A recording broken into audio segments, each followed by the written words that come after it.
আমি অনেক ভিডিও দেখি, অনুপ্রেরণামূলক ভিডিও। আরেকটা শব্দ আমি বারবার শুনি, সেটা হলো অস্থায়ী। আমি এটা সবাইকে বোঝাতে চাই, যাদের মনে প্রশ্ন আছে, কবে কি হবে, বা জানেন তো কখন, কিভাবে, কোথায়, এসব নিয়ে। তাহলে অস্থায়ী। আমি আপনাকে এটা বলবো, এটা ক্রিস জনসনের ব্যক্তিগত মতামত। এখন আমি চ্যাট করার চেষ্টা করব আরো ভালো কিছু পাওয়ার জন্য। এটা আমার মতামত, এটা আমার কথা। আমি সবসময় চেষ্টা করি মন থেকে কথা বলতে। আপনার জীবনের সবকিছুই অস্থায়ী। আর আমি আমার মতামত থেকেই বলছি, আপনার যেসব চাকরি এখন আছে সেগুলো অস্থায়ী। আপনি যেভাবে জীবনকে এখন জানেন সেটাও অস্থায়ী। এই কোম্পানির সবকিছু 100% শক্তপোক্ত। আর এজন্যই বলছি, এটা আপনার অস্থায়ী সময়টাকে বদলে দেবে। আপনি যেই কাজটা এখন করছেন, যেমন গেলিম, সেটাও অস্থায়ী। কারণ আমরা জানি আমাদের দিকে কিছু একটা আসছে। আর আমি মন থেকে বিশ্বাস করি, আপনার টেনশন, আপনার ডিপ্রেশন, আপনার ভেঙে পড়া সবই অস্থায়ী। কারণ আপনার জীবনে কিছু দারুণ আসতে চলেছে। আমি গতকাল যেটা করতে আমার ভালো লাগে না, সারা বিশ্বের কিছু পরিসংখ্যান খুঁজে দেখছিলাম। উহু, মনে হয় আমি লিখেছিলাম, এখন পৃথিবীর কত শতাংশ মানুষ সংগ্রাম করছে। এই প্রশ্নটা আমি অবাক হয়ে গিয়েছিলাম। আসলে আমি আর দেখতে চাইনি, কারণ এটা এতটাই ভয়ঙ্কর ছিল যে আমাকে ভীষণভাবে ভয় পাইয়ে দিয়েছিল। আমি দেখতে পর্যন্ত চাইনি, কারণ এটা এতটাই ভয়াবহ ছিল। তবে আমি আপনাকে কয়েকটা তথ্য দিই, ঠিক আছে? উহু, বিশ্বের যে 60% জনসংখ্যা সত্যি ভালো নেই, তাদের বেশিরভাগই আফ্রিকায়। আর আমি ভাবছিলাম, আমি আফ্রিকায় কতজনকে চিনি। আমি অনেক মানুষকে চিনি, তাদের পরিবারের সদস্যদেরও, তারাও এই পরিস্থিতির অংশ। আমি তাদের ভালোবাসি। আর আমি 3 বছর আগের কথা ভাবছিলাম, যখন আমি বোস্টনে ছিলাম আর আশগাফার আমার দিকে তাকিয়ে বলেছিল, ভাই, আমাদের অনেক কাজ বাকি আছে। উহু, আর আমি এসব বিষয়ের দিকে তাকাই। এখন জনসংখ্যার অবস্থা ভয়াবহ। কারণ পর্যাপ্ত আয় নেই, পর্যাপ্ত কিছু তৈরি হচ্ছে না। কিছু দেশে দিনে মাত্র $2.63 আয় হয়। কিছু দেশে। তুমি মাটিকে এসব দেশের কথা বলতে শুনেছ। আর আমি এগুলো পড়ছিলাম। পড়তে পড়তে আরো হতাশ হচ্ছিলাম। তারপর ভাবলাম, এটাই তো আমার এখানে থাকার কারণ। এটাই তোমার এখানে থাকার কারণ। এই শতাংশগুলো দেখো। তিন 3.4 বিলিয়ন মানুষ সম্ভবত দিনে $6.85 এরও কম আয় বাঁচবে। এটাই আমার কারণ। এটাই আমার চাহিদা। এটাই আমার আবেগ। এই শতাংশগুলো বদলানো। তারপর ওরা বলছে 2030 সালের মধ্যে এটা আরো খারাপ হবে। এটা আরো খারাপ হতে চলেছে। এই পৃথিবীতে এত টাকা ঘুরে বেড়াচ্ছে, অথচ মানুষ দিনে মাত্র $5 বেঁচে আছে। আমার ঈশ্বর, ওদের সত্যি এই কোম্পানিটা দরকার। এই কোম্পানিটা পৃথিবীর দরকার। জানতে পারা যে আমার ভাই বোনেরা কিছু কিছু দেশে আছেন, যারা তাদের পরিবারকে সংগ্রাম, পরীক্ষা নিরীক্ষা আর কষ্টের মধ্যে দিয়ে যেতে দেখছেন। আর তারা 2-3টা কাজ করছেন। ধরো মামাদু, তারা প্রাণপণে খাটছেন যাতে বাড়িতে টাকা পাঠিয়ে পরিবারকে সাহায্য করতে পারেন। পৃথিবীর এটা দরকার। পৃথিবীর তোমার প্রয়োজন। আশগাফার, আমাদের সকলের। এটাই আমার কারণ। চলো, চলো আমরা শতাংশগুলো বদলাই। আর দুঃখের ব্যাপার হলো, তারা ভবিষ্যৎবাণী করছে 5 বছর পর পরিস্থিতি আরো খারাপ হবে। আরো খারাপ। তুমি জানো আমার ভবিষ্যৎবাণী কি? আমি তাদের ভুল প্রমাণ করব। আমি বিশ্বাস করি আমাকে এই কোম্পানিতে, এই প্ল্যাটফর্মে রাখা হয়েছে মানুষের জীবন বাঁচাতে আর বদলাতে সাহায্য করার জন্য, ঠিক তোমার মতো। আমার জীবনে এমন কিছু নেই যা দিয়ে আমি মানুষের উপকার করতে পারি। আমি যা পারি সবকিছু করতে চাই। আর্থিকভাবে আমি এখনই পুরো পৃথিবীকে সাহায্য করতে পারি না। কিন্তু একসাথে আর্থিকভাবে যখন এটা এগিয়ে যাবে, তখন আমরা সবাই মিলে ওই বাজে শতাংশগুলো বদলাতে পারবো। আমার খুব খারাপ লাগে যখন ভাবি সরকারগুলো যুদ্ধ, গুলি, বিমান এসবের পেছনে বেশি টাকা খরচ করে অথচ নিজেদের দেশের মানুষ না খেয়ে থাকে।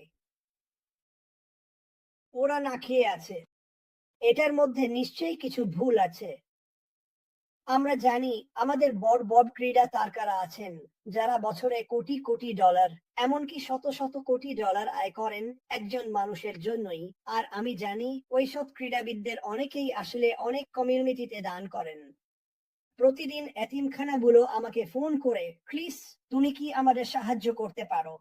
আমাদের একটু সাহায্য দরকার। এটা মাঝে মাঝে শুনতে খুব কষ্টের। ওদের কারো কাছে 20টা বাচ্চা, কারো কাছে 100টা বাচ্চা আছে। ওদের সাহায্য দরকার।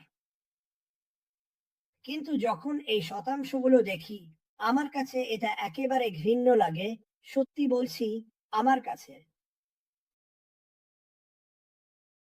আর আমি ভাবছি, আমি এ ব্যাপারে কি করতে পারি? আমি কিভাবে এই মানুষগুলোকে, এই দেশগুলোকে, এই পৃথিবীকে সাহায্য করতে পারি? আর আমি বারবার একটাই জিনিসে ফিরে আসি। এটাই, ধৈর্য ধরে আমি আমার কাজ করে যাচ্ছি। ধৈর্য ধরে অপেক্ষা করছি আসমুফারেহ তার কাজ শেষ করুক। আর যখন সবকিছু শেষ হবে, তখন আমরা মানুষকে সাহায্য করা শুরু করব। নিজেকে দিয়েই শুরু করতে হবে। একদম নিজেকে দিয়েই শুরু করতে হবে। এখন আর আমি এই শতাংশগুলো দেখতে চাই না। এগুলো আমার মন ভেঙে দেয়। আমরা ব্যক্তি হিসেবে পৃথিবীকে সাহায্য করতে কি করতে পারি? এটা সত্যিই খুব ভালো একটা প্রশ্ন। আমরা কি করছি যুদ্ধ থামাতে, শিশু দাসত্ব বন্ধ করতে, অথবা নারী ও শিশুদের খারাপ মানুষের হাতে খোলা বাজারে বিক্রি হওয়া ঠেকাতে? এগুলো এমন বিষয় যেগুলো আমাদের বদলাতে হবে। শোনো, আমি বলছি, আমাদের এসব জিনিস বদলাতে হবে। এই কোম্পানিতে এত মানুষ আছে যে তারা পৃথিবীতে বিশাল পরিবর্তন আনতে পারে। বিশাল পরিবর্তন। আর আমি প্রতিদিন প্রার্থনা করি যেন আমি এই সব মানুষকে নিয়ে সবকিছু ঠিক করতে পারি। সবকিছু, যা কিছু ভুল আছে। এটাই মুফারেহের মানসিকতা। এটা কখনোই বড় অঙ্কের টাকা, বড় বাড়ি, ঝাঁচকে গাড়ি বা সমুদ্র সৈকত নিয়েছিল না। হ্যাঁ, এসব কিছুই সম্ভব। কিন্তু তুমি নিজের সঙ্গে কিভাবে থাকতে পারো যদি তুমি একদিকে প্রাসাদে থাকো আর পৃথিবীর 70, 80, 90% মানুষ কষ্টে থাকে? তুমি কি করতে পারো যাতে কিছুটা পরিবর্তন আনা যায়? আমি বলছি না তুমি তোমার ইচ্ছেমতো কাজ করো না। আমি বলছি বাইরে যাও, জীবন উপভোগ করো। এটাই তো জীবনের আসল মানে। কিন্তু এমন অনেক উপায় আছে যেগুলো দিয়ে আমরা জিনিসগুলো বদলে মানুষের পাশে দাঁড়াতে পারি।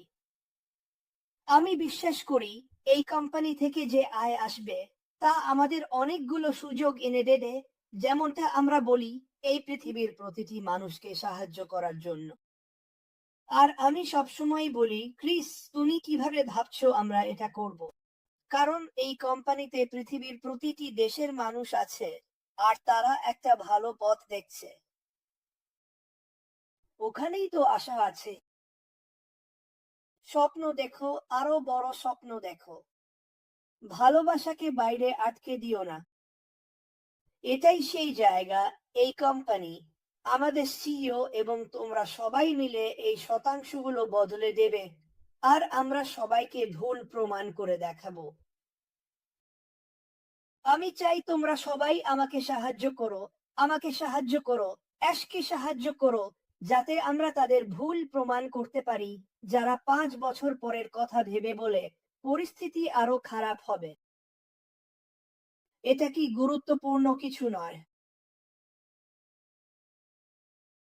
এটা কি দারুণ একটা গল্প নয়, যা তুমি তোমার প্রপৌত্র প্রপৌত্রীদের বলবে?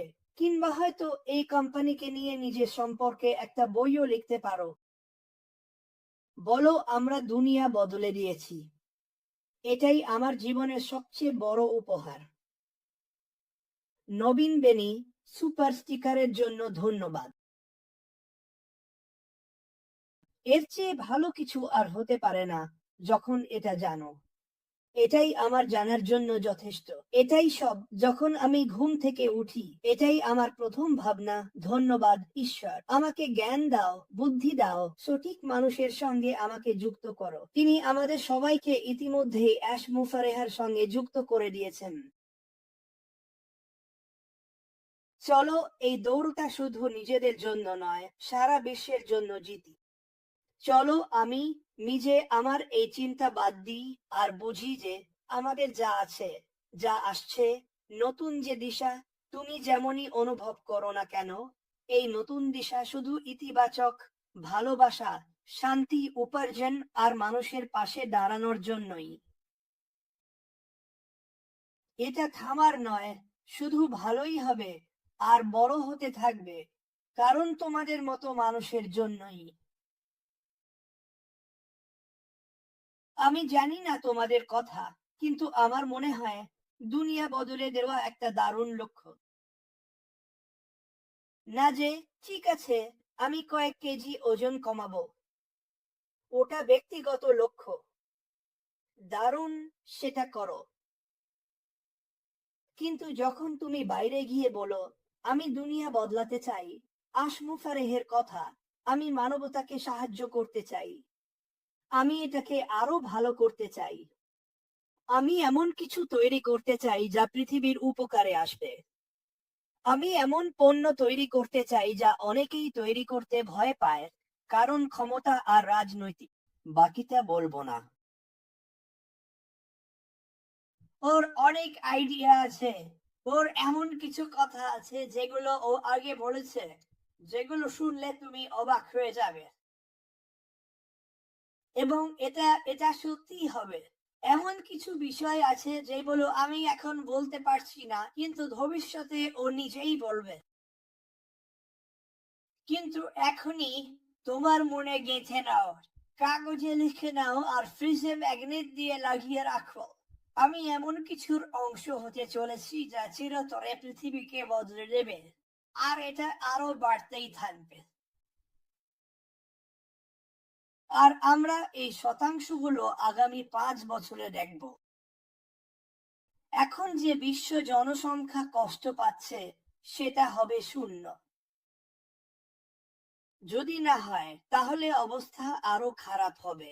এসো এই শতাংশগুলো কমিয়ে দিই। এই কোম্পানি, এই কোম্পানি, আর আমি শুধু এই কোম্পানির কথা বলছি না, কারণ অনেক কোম্পানি, অনেক মানুষ আসগিফার্ডের দেখানো পথ অনুসরণ করবে, মানুষের পাশে দাঁড়াবে। শুধু কিছু মানুষ খুব ধনী হয়ে যায়নি, আর আমরা টিভি চালিয়ে দেখি তারা বিশাল ইয়েতে আর সারা বিশ্ব জুড়ে 40টা বাড়িতে ঘুরে বেড়াচ্ছে। আশ গিফার্ড এ নিয়ে বলতেন, আমার এতগুলো বাড়ি লাগবে না, একটা থাকলেই চলবে। তুমি কি সেটা মনে রেখেছ? যখন সে এসেছিল তার মোবাইল ফোনটি ডাকটেড করা ছিল, ডাকটেড দিয়ে বাঁধা। তোমরা সবাই কি সেটা মনে রেখেছ?